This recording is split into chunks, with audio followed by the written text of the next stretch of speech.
അസ്സലാമലൈക്കും dear friends, ഇന്നത്തെ നമ്മുടെ സ്പെഷ്യൽ ഒരു വെറൈറ്റി റെസിപ്പിയാണ്. നമ്മുടെ ഈ വീഡിയോ കണ്ടുകൊണ്ടിരിക്കുന്ന സമയത്ത് നിങ്ങൾക്ക് ഇഷ്ടപ്പെടുകയാണെങ്കിൽ ഒന്ന് ലൈക്ക് ചെയ്തേക്കണേ. അതുപോലെ തന്നെ നമ്മുടെ ഈ ചാനൽ ആദ്യമായിട്ട് കാണുന്നവരും ഇതുവരെയും സബ്സ്ക്രൈബ് ചെയ്യാത്തവരും പ്ലീസ് ഒന്ന് സബ്സ്ക്രൈബ് ചെയ്തേക്കണേ. ഞാനിടുന്ന വീഡിയോസ് ഉടനടി കിട്ടുന്നതിനായി സബ്സ്ക്രൈബ് ബട്ടന്റെ തൊട്ടടുത്ത് കാണുന്ന ബെല്ലൈക്കൺ കൂടി ക്ലിക്ക് ചെയ്തിട്ട് ഓൾ എന്ന ഓപ്ഷൻ എനേബിൾ ചെയ്യാനും മറക്കല്ലേ. ആദ്യം തന്നെ ഇതിനായിട്ട് ഒരു ബൗളില് 250 ml കപ്പിന് ഒരു കപ്പ് പച്ചരി ഇട്ട് കൊടുക്കാം. അപ്പം ഇടിയപ്പത്തിനൊക്കെ എടുക്കുന്ന പച്ചരിയാണ്. നിങ്ങളുടെ കയ്യിൽ അളവ് കപ്പ് ഇല്ലാന്നുണ്ടെങ്കിൽ സാധാരണ വലുപ്പമുള്ള ഒരു ഗ്ലാസ് എടുക്കുക. അതിനനുസരിച്ച് വേണം ബാക്കി എല്ലാ ഇൻഗ്രീഡിയൻസും അളന്നെടുക്കുക. ഇനി ഇതിലേക്ക് വെള്ളം ഒഴിച്ച് നല്ലോണം ഒന്ന് പച്ചരി കഴുകിയെടുക്കാം. ഇപ്പൊ പച്ചരി 4-5 പ്രാവശ്യം കഴുകി വൃത്തിയാക്കി എടുത്തിട്ടുണ്ട്. ഇനി ഇതിലേക്ക് കുറച്ച് വെള്ളം ഒഴിച്ച് ഒന്ന് കുതിർക്കാൻ വെക്കാം. ഇനി ഇത് മൂടി വെച്ച് കൊടുക്കാം. ഈ പച്ചരി ഒന്ന് കുതിർന്ന് വരട്ടെ. ഇപ്പൊ പച്ചരി കുതിർക്കാൻ വെച്ചിട്ട് ഒരു 4 മണിക്കൂർ കഴിഞ്ഞിട്ടുണ്ട്. ഇപ്പൊ കണ്ടില്ലേ, പച്ചരിയൊക്കെ നല്ലോണം കുതിർന്ന് കിട്ടിയിട്ടുണ്ട്. ഇനി ഇതിലുള്ള വെള്ളം നമുക്ക് മാറ്റാം. ഇപ്പൊ ഈ പച്ചരിയിലുള്ള വെള്ളം മുഴുവൻ മാറ്റിയിട്ട് ഈ വെള്ളം മുഴുവൻ വാർന്ന് കിട്ടുന്നതിന് വേണ്ടിയിട്ട് ഒരു അരിപ്പയിലേക്ക് ഇത് പച്ചരി ഇട്ട് വെച്ചിട്ടുണ്ട്. അടുത്തതായിട്ട് നമുക്ക് വേണ്ടത് കൊച്ചുള്ളിയാണ്. കൊച്ചുള്ളി ഞാൻ തൊലിയെല്ലാം കളഞ്ഞ് വൃത്തിയാക്കി കഴുകി എടുത്തിട്ടുണ്ട്. ഇതുപോലെ കുറച്ച് വലുപ്പത്തിലുള്ള കൊച്ചുള്ളിയാണ് ഞാൻ എടുത്തിട്ടുള്ളത്. തീരെ ചെറിയ കൊച്ചുള്ളിയാണെന്നുണ്ടെങ്കിൽ ഒരു 15 എടുക്കുക. ഞാനിപ്പോൾ ഒരു 10 കുറച്ച് വലുപ്പമുള്ള ചെറിയ ഉള്ളിയാണ് എടുത്തിട്ടുള്ളത്. ചെറിയ ഉള്ളി ഉണ്ടെങ്കിൽ ചെറിയ ഉള്ളി എടുക്കുക, അല്ലെങ്കിൽ സവാള എടുത്താലും മതി. സവാളയാണെന്നുണ്ടെങ്കിൽ അത്ര കറക്റ്റ് ആ ടേസ്റ്റ് കിട്ടില്ല. അപ്പോൾ കൊച്ചുള്ളി ഉണ്ടെങ്കിൽ കൊച്ചുള്ളി തന്നെ എടുക്കുക. അതാണ് കൂടുതലും ടേസ്റ്റ് ഇതിൽ കൊടുക്കുന്നത്. ഇനി കൊച്ചുള്ളി ചെറുതായിട്ട് കട്ട് ചെയ്തെടുക്കാം. ഇപ്പൊ കൊച്ചുള്ളി ചെറുതായിട്ട് കട്ട് ചെയ്തെടുത്തിട്ടുണ്ട്. ഈ ഒരു കനത്തിൽ വേണം കട്ട് ചെയ്തെടുക്കാൻ. ഇതുപോലെ റൗണ്ട് ആയിട്ട് ചെറിയ കനത്തിൽ കട്ട് ചെയ്തെടുക്കാം. അപ്പൊ എനിക്കിപ്പോ ഇത്രയും 1/2 കപ്പ് ചെറിയ ഉള്ളിയാണ് ഞാനിപ്പോ കട്ട് ചെയ്തെടുത്തിട്ടുള്ളത്. ഇനി അടുത്തതായിട്ട് വേണ്ടത് നല്ല പഴുത്ത ഒരു മീഡിയം സൈസ് നേന്ത്രപ്പഴമാണ്. ഈ നേന്ത്രപ്പഴത്തിന്റെ തൊലിയെല്ലാം കളഞ്ഞ് ചെറിയ കഷ്ണങ്ങളാക്കി ഒന്ന് കട്ട് ചെയ്തെടുക്കാം. ഇപ്പൊ നേന്ത്രപ്പഴം ചെറിയ കഷ്ണങ്ങളാക്കി കട്ട് ചെയ്തെടുത്തിട്ടുണ്ട്. ഈ നേന്ത്രപ്പഴം 250 ml കപ്പിന് ഒരു കപ്പ് നേന്ത്രപ്പഴം നമ്മൾ കട്ട് ചെയ്തെടുക്കുമ്പോൾ ആവശ്യമുണ്ട്. നമ്മൾ എത്രയാണോ അരി ഇട്ട് കൊടുത്തത് അതിനനുസരിച്ച് വേണം നേന്ത്രപ്പഴം എടുക്കാനായിട്ട്. 250 ml കപ്പിന് ഒരു കപ്പ് അരി എടുത്തിട്ടുണ്ടെങ്കിൽ അതേ കപ്പിന്റെ അളവിൽ തന്നെ ഒരു കപ്പ് നേന്ത്രപ്പഴം കട്ട് ചെയ്തോ ആവശ്യമുണ്ട്. അതുപോലെ സാധാരണ വലിപ്പമുള്ള ഒരു ഗ്ലാസ്സിലാണ് നിങ്ങൾ അരി അളന്നെടുക്കുന്നതെങ്കിൽ ആ ഗ്ലാസിന്റെ വലിപ്പത്തിനനുസരിച്ച് വേണം പഴം ചെറുതായിട്ട് കട്ട് ചെയ്ത് എടുക്കാൻ. ഇനി കട്ട് ചെയ്ത് വെച്ച ഒരു കപ്പ് നേന്ത്രപ്പഴം മിക്സിയുടെ ജാറിലേക്ക് ഇട്ട് കൊടുക്കാം.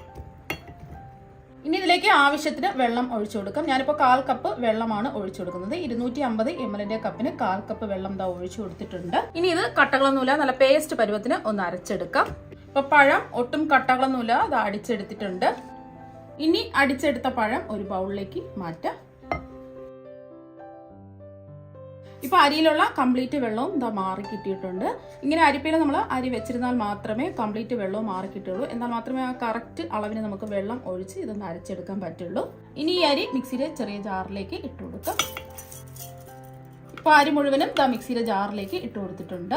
ഇനി ഇതിലേക്ക് 1/4 കപ്പ് ചോറ് ഇട്ട് കൊടുക്കാം. ഞാനിപ്പോൾ ജയ അരിയുടെ ചോറാണ് എടുത്തിട്ടുള്ളത്. മട്ടാരിയുടെ ചോറ് വേണമെങ്കിലും എടുക്കാവുന്നതാണ്. നമ്മൾ ഏത് അളവിലാണോ അരി അളന്നെടുത്തത് അതേ അളവ് കപ്പിൽ തന്നെയാണ് 1/4 കപ്പ് ചോറും അളന്നെടുക്കേണ്ടത്. ചോറ് അളന്നെടുത്ത അതുപോലെ തന്നെ 1/4 കപ്പ് തേങ്ങ ചിരകിയതും കൂടി ഇട്ട് കൊടുക്കും. 250 ml കപ്പിന് 1/4 കപ്പ് തേങ്ങ ചിരകിയതും കൂടി ഇട്ട് കൊടുത്തിട്ടുണ്ട്. ഇനി ഇതിലേക്ക് ഫ്ലേവറിന് വേണ്ടിയിട്ട് ഒരു 4 ഏലക്ക എടുത്തിട്ടുണ്ട്. അതിന്റെ തൊണ്ടൊക്കെ മാറ്റിയിട്ട് അതിന്റെ കുരു മാത്രമേ എടുത്തിട്ടുള്ളൂ. അപ്പൊ ഏലക്കയുടെ ടേസ്റ്റ് ഇഷ്ടമല്ലാന്നുണ്ടെങ്കിൽ ഒരു ഏലക്ക എടുത്താലും മതി. ഇനി ഇതിലേക്ക് ഒരു 1/2 ടീസ്പൂൺ ചെറിയ ജീരകവും കൂടി ചേർത്ത് കൊടുക്കുക. അപ്പൊ ചെറിയ ജീരകത്തിന്റെ ടേസ്റ്റ് ഇഷ്ടമല്ലാന്നുണ്ടെങ്കിൽ ഒരു 2 നുള്ളു ചേർത്ത് കൊടുക്കുകയോ അല്ലെങ്കിൽ ഒരു 1/4 ടീസ്പൂൺ ചേർത്ത് കൊടുക്കുകയോ ചെയ്യാം. ഞാനിപ്പോൾ 1/2 ടീസ്പൂൺ ആണ് ചേർത്ത് കൊടുത്തിട്ടുള്ളത്. എല്ലാം കൂടിയിട്ട് അരച്ചെടുക്കുന്നതിന് വേണ്ടിയിട്ട് ആവശ്യത്തിന് വെള്ളം ഒഴിച്ചു കൊടുക്കാം. ഞാനിപ്പോൾ 250 ml കപ്പിന് 1/2 കപ്പ് വെള്ളമാണ് ഒഴിച്ചു കൊടുക്കുന്നത്. ഇനി നല്ലോണം ഒന്ന് അരച്ചെടുക്കാം. അരി നല്ല സ്മൂത്ത് ആയിട്ട് അരച്ചെടുത്തിട്ടുണ്ട്. ഇനി അരച്ചെടുത്ത അരി ഈ പഴത്തിന്റെ മിക്സിലേക്ക് ഒഴിച്ചു കൊടുക്കാം. ഈ ഒരു രീതിക്ക് വേണം അരച്ചെടുക്കാനായിട്ട്. നല്ലവണ്ണം അരഞ്ഞ് നല്ല സ്മൂത്ത് ആയിട്ട് കിട്ടണം. അഥവാ നിങ്ങൾക്ക് അരയ്ക്കാൻ പറ്റുന്നില്ല, വെള്ളം കുറവാണെന്നുണ്ടെങ്കിൽ 1-2 ടേബിൾ സ്പൂൺ വെള്ളം ചേർത്ത് അരച്ചെടുക്കാവുന്നതാണ്. വെള്ളം കൂടി പോകരുത്. ഇനി ഇതെല്ലാം കൂടിയിട്ട് നല്ലതുപോലെ ഒന്ന് മിക്സ് ചെയ്തെടുക്കാം. ഇപ്പൊ ഒന്ന് മിക്സ് ചെയ്തെടുത്തിട്ടുണ്ട്. ഇനി ഒരു പാത്രത്തിലേക്ക് 250 ml കപ്പിന് ഒരു കപ്പ് പൊടിച്ച ശർക്കര ഇട്ട് കൊടുക്കാം.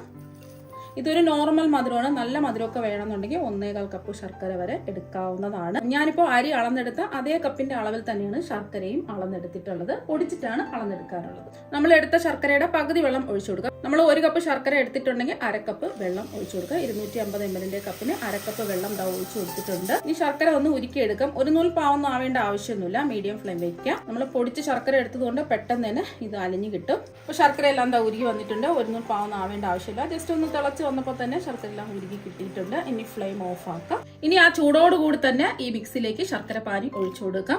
ഇത് കല്ലും മണ്ണും ഒന്നും ഇല്ലാത്ത ശർക്കര ആയതുകൊണ്ട് ഞാൻ അരിച്ചൊഴിക്കുന്നില്ല. കല്ലും മണ്ണും അഴുക്കൊക്കെ ഉണ്ടെന്നുണ്ടെങ്കിൽ അരിച്ചിട്ട് വേണം ഇതിലേക്ക് ഒഴിച്ചു കൊടുക്കാം. എന്നിട്ട് പെട്ടെന്ന് തന്നെ ഇതുപോലെ മിക്സ് ചെയ്തെടുക്കണം. മാവ് വെന്ത് പോകും. തിളച്ച ശർക്കര പാനിയല്ലേ ഒഴിച്ചു കൊടുത്തിട്ടുള്ളത്. നല്ലതുപോലെ ഇതുപോലെ ഇളക്കി വേണം ശർക്കര പാനി കുറച്ചായിട്ട് ഒഴിച്ച് ഒന്ന് മിക്സ് ചെയ്തെടുക്കാൻ, അല്ലെങ്കിൽ മാവ് വെന്ത് പോകും. ഇപ്പൊ അതെല്ലാം ഒന്ന് മിക്സ് ചെയ്തെടുത്തിട്ടുണ്ട്. ഇനി ചൂടായി കിടക്കുന്ന ഒരു പാനിലേക്ക് 1 ടേബിൾ സ്പൂൺ വെളിച്ചെണ്ണ ഒഴിച്ചു കൊടുക്കുക. ഇനി ഇതിലേക്ക് 1 ടേബിൾ സ്പൂൺ നെയ്യും കൂടി ഒഴിച്ചു കൊടുക്കുക. അപ്പൊ നെയ്യ് ഉണ്ടെങ്കിൽ നെയ്യ് ഒഴിച്ചു കൊടുക്കുക, അല്ലെങ്കിൽ 2 ടേബിൾ സ്പൂൺ വെളിച്ചെണ്ണ ഒഴിച്ചു കൊടുത്താലും മതി. അപ്പൊ 1 ടേബിൾ സ്പൂൺ നെയ്യും കൂടെ ചേർത്ത് കൊടുക്കുമ്പോൾ ആ നെയ്യിന്റെ ഒരു ടേസ്റ്റും ഫ്ലേവറും ഒക്കെ ഇതിന് കിട്ടും. ഇനി ഇതൊന്ന് ചൂടാവട്ടെ. ഇപ്പൊ എണ്ണയും നെയ്യും ചൂടായിട്ടുണ്ട്. ഇതിലേക്ക് ചെറുതായിട്ട് കട്ട് ചെയ്തെടുത്ത തേങ്ങാക്കൊത്ത് 1/4 കപ്പ് ഇട്ട് കൊടുക്കാം. ഇനി ഇതിലേക്ക് 1/2 കപ്പ് ചെറിയ ഉള്ളി ചെറുതായിട്ട് കട്ട് ചെയ്തെടുത്തത് കൂടി ഇട്ട് കൊടുക്കാം. നമ്മൾ എത്രയാണോ അരി അളന്നെടുത്തത് ആ കപ്പിന്റെ പകുതി അളവ് 1/2 കപ്പ് ചെറിയ ഉള്ളി കട്ട് ചെയ്തും കൂടി ഇട്ട് കൊടുത്തിട്ടുണ്ട്. ഇനി മീഡിയം ഫ്ലെയിം വെച്ച് കൊടുക്കാം. ഈ ചെറിയ ഉള്ളിയെല്ലാം ഒരു ഗോൾഡൻ നിറം ആകുന്നത് വരെ ഒന്ന് ഇളക്കി കൊടുക്കാം. അപ്പോൾ ഉള്ളിയും തേങ്ങയൊക്കെ നല്ലൊരു ഗോൾഡൻ നിറം ആയിട്ടുണ്ട്. ഇത്രയും മതി. ഇനി ഇത് എണ്ണയിൽ നിന്ന് കോരി മാറ്റാം. അപ്പോൾ എണ്ണയിൽ നിന്നും കോരി മാറ്റിയ തേങ്ങാക്കൊത്തും അതുപോലെ തന്നെ ഉള്ളിയും ഇതിന്റെ പകുതി നമുക്ക് ഇതിലേക്ക് ഇട്ട് കൊടുക്കാം. പകുതി നമുക്ക് മാറ്റി വെക്കാം. നന്നായിട്ടൊന്ന് മിക്സ് ചെയ്തെടുക്കാം.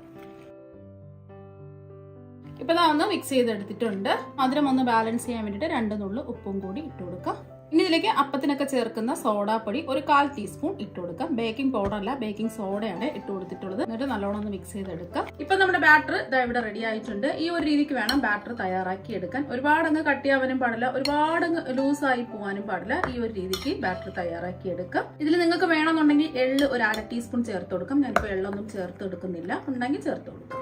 ഇനി ഇത് ചുട്ടെടുക്കുന്നതിന് വേണ്ടിയിട്ട് ഞാനിവിടെ ഒരു കുഴിയുള്ള അപ്പച്ചട്ടി എടുത്തിട്ടുണ്ട്. ഇപ്പൊ നോൺ സ്റ്റിക്കിന്റെ അപ്പച്ചട്ടിയാണ് ഞാൻ എടുത്തിട്ടുള്ളത്. ഇരുമ്പിന്റെ അപ്പച്ചട്ടി എടുത്താലും മതി. ഇത് തേങ്ങാക്കൊത്തും ഉള്ളിയൊക്കെ വറുത്തെടുത്തിട്ട് ബാക്കി വന്ന ആ നെയ്യും വെളിച്ചെണ്ണയാണ്. ഇതാണ് നമ്മൾ ഇതിൽ സ്പ്രെഡ് ചെയ്ത് കൊടുക്കുന്നത്. അപ്പൊ ചട്ടി ചൂടായിട്ടുണ്ട്. കുറച്ച് എണ്ണയും നെയ്യും കൂടെ ചേർന്നത് ഒന്ന് ബ്രഷ് ചെയ്ത് കൊടുക്കുക. ആദ്യം ഫ്ലെയിം കൂട്ടി വെച്ച് കൊടുക്കുക. ഒരു 1.5 സ്പൂൺ മാവ് ഇതിലേക്ക് ഒഴിച്ചു കൊടുക്കുക. ഇപ്പൊ ഞാൻ ഫ്ലെയിം നല്ലതുപോലെ കുറച്ച് വെച്ചിട്ടുണ്ട്. ലോ ഫ്ലെയിം വേണം വെക്കാനായിട്ട്. ഇനി ഇത് മൂടി വെച്ച് കൊടുക്കുക. ഇതിന്റെ പുറമൊക്കെ ഒന്ന് ഡ്രൈ ആയി വരട്ടെ. ആയിട്ടുണ്ട്. ഇപ്പൊ ഇതിന്റെ പുറമൊക്കെ ചെറുതായിട്ടൊന്ന് ഡ്രൈ ആയി വന്നിട്ടുണ്ട്. ഇനി നമ്മൾ വറുത്ത് മാറ്റി വെച്ച ഉള്ളിയും തേങ്ങാക്കൊത്തും ഇതിലേക്ക് ഇട്ട് കൊടുക്കുക. ഈ സമയത്ത് ഇട്ട് കൊടുക്കുക, അല്ലെങ്കിൽ പിന്നെ അത് താഴ്ന്ന് ഇറങ്ങിപ്പോവും. എത്രയാണോ വേണ്ടത് അതിനനുസരിച്ച് ഇട്ട് കൊടുക്കുക. ഞാൻ ഇപ്പോൾ കുറച്ച് ഇട്ട് കൊടുത്തിട്ടുണ്ട്. അതിന് ഇതിലേക്ക് 2-3 കിസ്മിസും കൂടി ഇട്ട് കൊടുക്കുക. വീണ്ടും ഇതൊന്ന് മൂടി വെച്ച് കൊടുക്കാം. ഇതിന്റെ പുറമൊക്കെ ഒന്ന് ഡ്രൈ ആവട്ടെ. വീണ്ടും മൂടി വെച്ച് കൊടുത്തിട്ടുണ്ട്. ഇതൊന്ന് വെന്ത് ഇതിന്റെ പുറമൊക്കെ നല്ലോണം ഒന്ന് ഡ്രൈ ആയി വരട്ടെ. ഇപ്പൊ ഒരു 2 മിനിറ്റ് ആയിട്ടുണ്ട്. ഇത് തുറന്ന് നോക്കാം. കണ്ടില്ലേ, എന്റെ പുറമൊക്കെ ഒന്ന് ഡ്രൈ ആയി വന്നിട്ടുണ്ട്. ഇനി ഇതൊന്ന് തിരിച്ചിട്ട് കൊടുക്കാം. ഈ വശം കൂടെ ഒന്ന് ചെറുതായിട്ടൊന്ന് വെന്ത് വരണം. ഒരു 30 സെക്കൻഡ് ഇങ്ങനെ ഇരിക്കട്ടെ. ഇപ്പൊ ഒരു 30 സെക്കൻഡ് ആയിട്ടുണ്ട്. ഇനി ഒന്ന് തിരിച്ചിട്ട് കൊടുക്കാം. ഇത് വെന്തിട്ടുണ്ടോ എന്ന് ഒരു ടൂത്ത് പിക്ക് വെച്ച് കുത്തി നോക്കാം. ഇനി ഇതുപോലത്തെ ഒരു ടൂത്ത് പിക്ക് വെച്ച് ഒന്ന് കുത്തി നോക്കാം വെന്തിട്ടുണ്ടോ എന്ന്.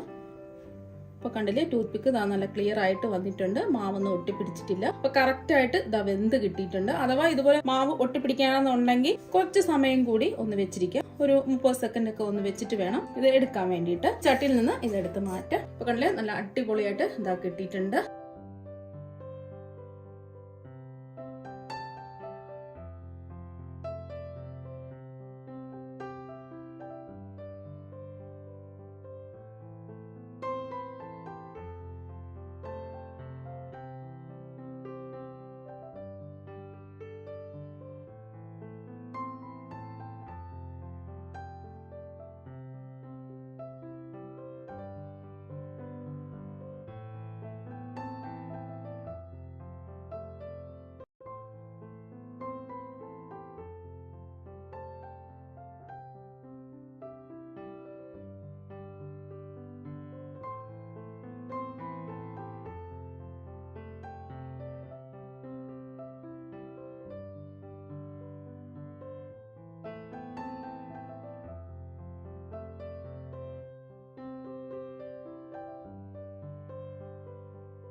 ഇപ്പൊ ഉള്ളിയും നേന്ത്രപ്പഴവും പച്ചരിയും വെച്ചിട്ടുള്ള അടിപൊളി പലഹാരം ഇവിടെ റെഡി ആയിട്ടുണ്ട്. നല്ല അടിപൊളി ടേസ്റ്റ് ആണ് കഴിക്കാൻ വേണ്ടിയിട്ട്. ഇനി ഇതൊന്നും ഒരെണ്ണം എടുത്ത് കാണിച്ചു തരാം. ഇപ്പൊ കണ്ടില്ലേ, നല്ല പെർഫെക്റ്റ് ആയിട്ട് വന്നിട്ടുണ്ട്. അടിക്കൊന്നും പിടിച്ചിട്ടില്ല. നല്ല അടിപൊളിയായിട്ട് കിട്ടിയിട്ടുണ്ട്. ഇനി ഇതൊന്ന് മുറിച്ചും കൂടി കാണിച്ചു തരാം. നല്ല സോഫ്റ്റ് ആയിട്ടിരിപ്പുണ്ട്. ഇപ്പൊ കണ്ടില്ലേ നിറച്ചും ആരൊക്കെ വന്നിട്ട് അടിപൊളിയായിട്ട് ഇതാ വന്നിട്ടുണ്ട്.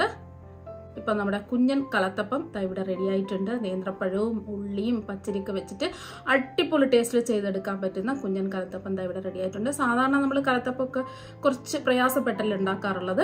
അതുപോലെ തന്നെ നമ്മൾ നേന്ത്രപ്പഴം വെച്ചിട്ട് ചെയ്യാറൊന്നുമില്ല. സാധാരണ അരി അരച്ചിട്ടൊക്കെയാണ് ചെയ്യാറ്. അപ്പം ഇതുപോലെ ഒരു പ്രാവശ്യം നേന്ത്രപ്പഴം വെച്ചിട്ട് നിങ്ങൾ ഒരു പ്രാവശ്യം ഒന്ന് ട്രൈ ചെയ്ത് നോക്കുക. നല്ല അടിപൊളി ടേസ്റ്റാണ്. മാത്രമല്ല ഇത് നല്ല സോഫ്റ്റും ആണ്. കണ്ടില്ലേ, നല്ല സോഫ്റ്റ് ആയിട്ട് പഞ്ഞി പോലെ ഇരിപ്പുണ്ട്. അപ്പൊ നിങ്ങൾ എല്ലാവരും ഇതുപോലെ ഒരു പ്രാവശ്യം ഒന്ന് ട്രൈ ചെയ്ത് നോക്കുക. തീർച്ചയായും നിങ്ങൾക്ക് എല്ലാവർക്കും ഇഷ്ടമാകും. അപ്പൊ നമുക്ക് മറ്റൊരു വെറൈറ്റി വീഡിയോ ആയിട്ട് വീണ്ടും കാണാം. താങ്ക്